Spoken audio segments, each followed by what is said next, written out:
Hey everyone, this is Cart meeting YouTube back with another Locked On Lakers podcast. I haven't got to do one of these in a very long time.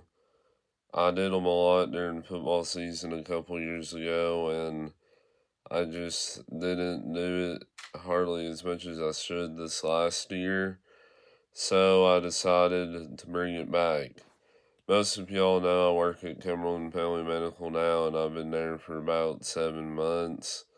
I enjoy what I do there, and if you've been wondering where I've been, that's where I've been, and yeah, just enjoying the work and life and still getting to come to ball games. Now I want to get on here a brief moment and talk about the start to the Laker football season. We've started off 3-1. It's been a heck of a run so far, and I'll do a little recap of some of the games. So starting off, August 22nd, we defeated Adair County 32-9. I was at that game at Lindsey Wilson University, and what a game it was for the Lakers. We had not beat Adair County in about 2 years, and it felt really nice meeting them over on their place, and especially with how good they've been the last couple of years. It was really nice getting to meet them.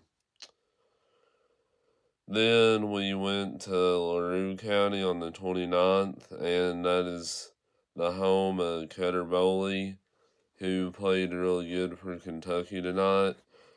Anyways, we ended up beating them 35-20. The turning point of that game was whenever they had the safety, and then we scored again. I believe it was before halftime. And then after that, it was just all Russell County, and we come away and got the win. A game of interest with that, Greene County barely beat LaRue County by 4 last night, 35-31, I believe it was. So the Greene County game here in a couple weeks could be a very interesting game.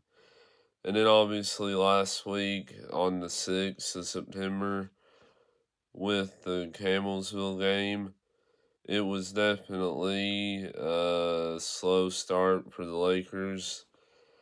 And it was all that could be due to the fact that it was on Saturday. Everybody had other plans, and nobody expected to be playing a football game on a Saturday.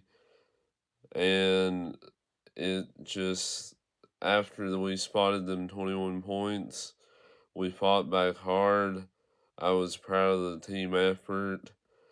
But whenever we bobbled that potential interception there on the last play of the last drive, once Camelsville scored the field goal, it was pretty much game over. And we tried to drive down and score, but it was pretty much for me impossible to come back with it being a 2-score game. Then finally, last night was at Clay County. That was definitely a first for me, not being able to. I think that's the first football game I've missed in a while. Most of y'all know why Dad and I weren't there. But anyways, we ended up winning 36-22.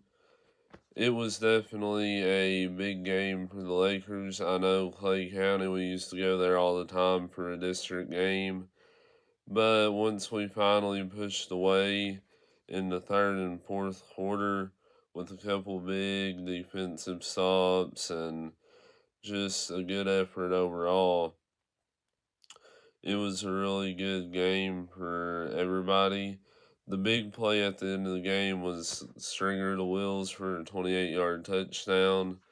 That gave us some breathing room at the end and ultimately prevailed us winning. I am just so impressed this year.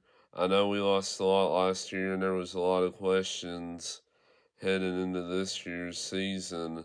But with all the people we had returning and our just everyone playing better, I believe we have what it takes to win a playoff game this year.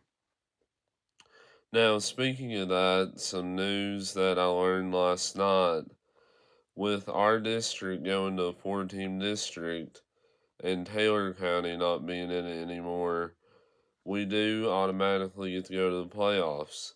Now, looking at the rest of our schedule, why that's so important, the Wayne and Lincoln games are the games that I'm looking at that'll really tell the tale of the season.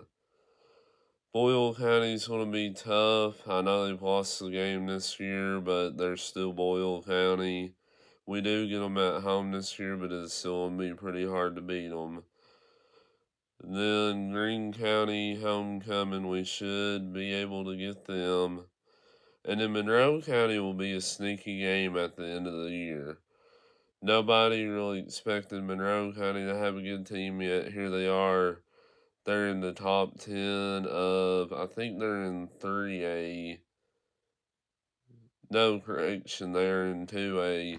But still, they are getting a lot of recognition throughout the state. But with our 3-1 start, I think we can get to 6 or 7 wins this year.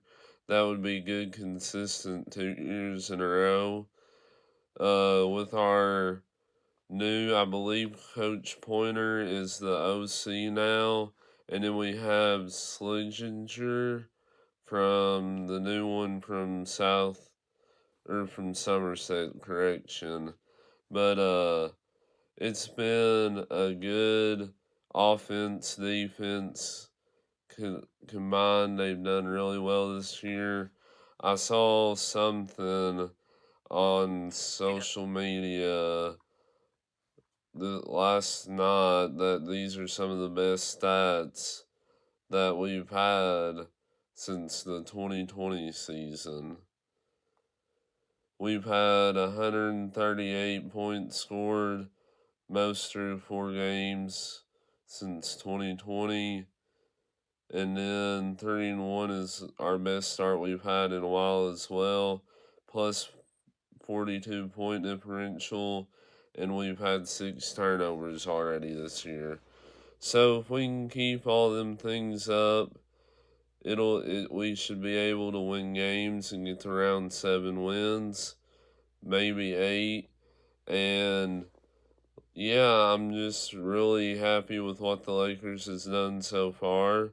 And let's hope we go on a big run here and just keep doing what we're doing. Also, I want to say a shout out to the Laker boys golf team. They're playing in the All-State today and tomorrow in Lexington.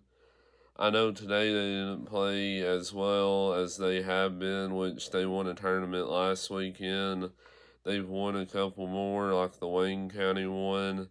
But shout out to Clay Anderson, Travis Miller, and all the boys golf team for the good year that they've had. This is Carp Media with the Locked on Lakers podcast series. I'll try to start doing one of these a little more regularly. I just have been so busy with all the stuff going on, and I hope to be making some more videos and getting some stuff done. It's just been a busy, hectic couple of weeks here, and I hope you all enjoy this one, and I hope you all have a good rest of your weekend, and go Lakers.